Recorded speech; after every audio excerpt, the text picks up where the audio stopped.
చెప్తారు. కానీ ఆ శ్రమలను అసలే పట్టించుకోకుండా శ్రమలలో బహుగా సంతోషిస్తున్నారంట. నంబర్ 1, బహుశ్రమల వలన పరీక్షింపబడగా అత్యధికముగా సంతోషించిరి.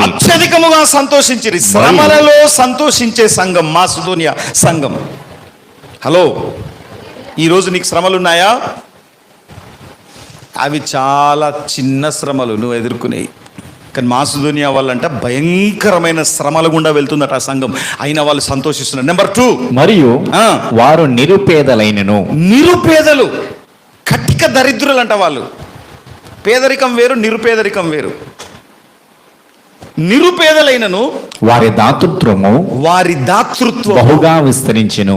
2వ లక్షణం ఏంటిది? పేదవాళ్ళు.